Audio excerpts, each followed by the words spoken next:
அமைதி பேச்சுவார்த்தை தொடங்கியாச்சு. சவுதி அரேபியாவில் ரஷ்யாவும் அமெரிக்காவும் அமைதி பேச்சுவார்த்தை தொடங்கியிருக்காங்க. உக்ரைன் இல்லவே இல்லையான்னு கேட்டால் இல்லைங்க. உக்ரைன் இருப்பதற்கான வாய்ப்பே இல்லைங்கிறத அமெரிக்காவும் சொல்லிட்டாங்க. இன்றைக்கி ரஷ்யாவும் அதை உறுதிப்படுத்தியிருக்காங்க. இதே மாதிரி முக்கியமான பல தகவல்கள் இருக்குது. நான் உங்கள் விக்கி, இது உங்கள் தமிழ் விதை. ஷார்ட்டாக கொஞ்சம் செய்திகள்.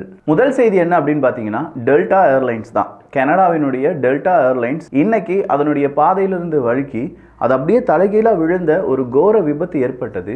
நல்வாய்ப்பாக அதில் இருந்த பயணிகளுக்கு உயிர் சேதம் அப்படிங்கிறது இல்லை, காயங்கள் அப்படிங்கிறது இருந்ததாக சொல்லப்படுகிறது.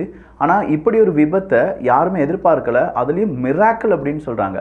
ஏன்னா அந்த விமானம் தலைகீழ கவிழ்ந்தது மட்டும் கிடையாது, தீப்பற்றி எரிந்தது அப்படியே அணைந்து அது தலைகீழ விழுந்து அந்த பனிப்பொழிவில் விழுந்த காரணமாக அதிகமான உயிர் சேதமே இல்லாமல் அந்த விமானம் தப்பித்தது அப்படிங்கிறது மிராக்கிள் அப்படின்னு சொல்லிட்டு இருக்காங்க.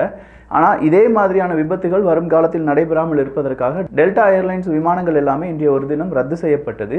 இந்த பிரச்சனை என்ன, எப்படி அது கவிழ்ந்தது அப்படிங்கிறதுக்கான விசாரணை செய்யப்படும் என்கிற அறிவிப்பையும் கொடுத்திருக்கிறார்கள். கலிபோர்னியா கிட்டத்தட்ட 9.5 பில்லியன் அமெரிக்க டாலரை இமிகிரன்ஸுக்காக மட்டுமே செலவு பண்ணியிருக்காங்க அப்படிங்கிற ஒரு கணக்கு காண்பிக்கப்பட்டிருக்கிறது.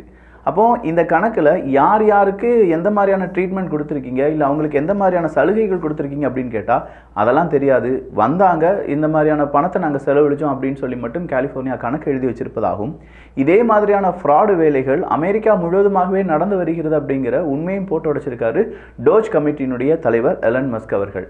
நேற்று செக்யூரிட்டி கேரண்டி அப்படின்னு சொல்கிற பிளானில் 200 வயசுக்கு மேற்பட்டவர்கள்லாம் இன்னும் உயிரோடு இருக்காங்க, அவங்களுக்கும் பணத்தை செலவு பண்ணிட்டு இருக்கோம் அப்படிங்கிற கணக்கு போலியானது என்கிற உண்மையை கண்டுபிடித்த எலன் மஸ்க் அவர்கள் இன்னைக்கு மறுபடியும் ஒரு பெரிய குண்டை தூக்கி போட்டிருக்காரு.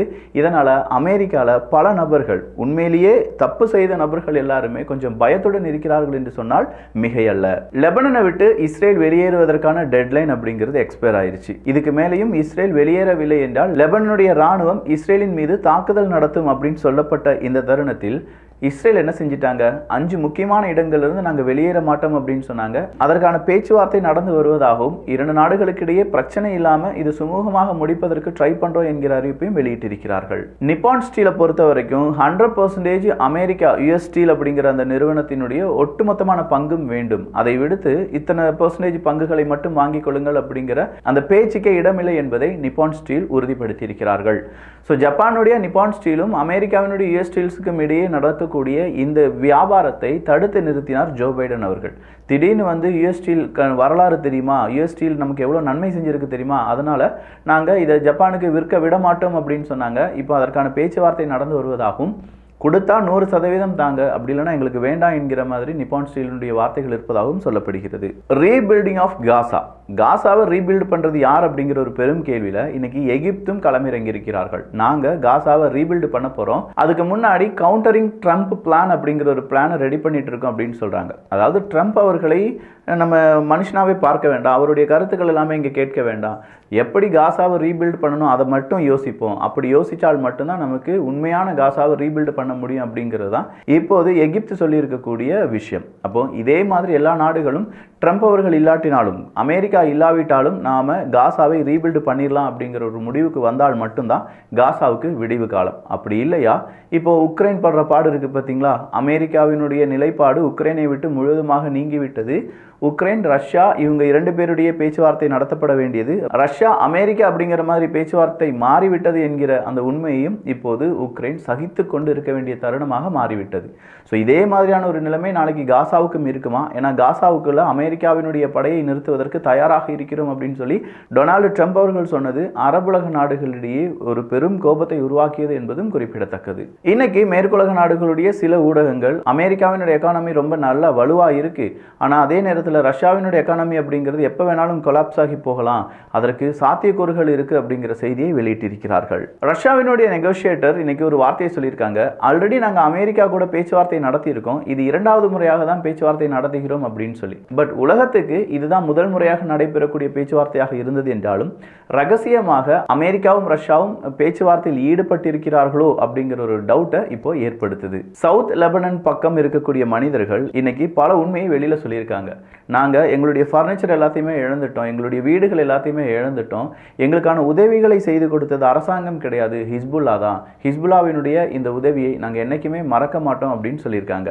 எலன் மஸ்க் அவர்களும் மோடி அவர்களுடைய சந்திப்புக்கு பிறகு எலன் மஸ்க் அவர்கள் இந்தியர்களை அதிகமாக அவங்களுடைய கம்பெனியில் பதவிக்கு அழைக்கிறார், ஹைரிங் பண்ணுறார் அப்படின்னு சொல்கிற செய்தி வெளியாகி இருக்கிறது. அப்படின்னா இந்தியாவிலும் ஸ்டார்லிங்க் வர்றதுக்கான வாய்ப்புகள் இருப்பதாகவும் சொல்லப்படுகிறது. வந்தால் நல்லா தான் இருக்கும். ரொம்ப நாட்களாகவே எலன் மஸ்க் அவர்கள் டெஸ்லாவை உள்ளே அனுப்புங்கப்பா, இந்தியாவுக்குள்ள அனுப்புங்க அப்படின்னு சொல்லிட்டு இருந்தாங்க.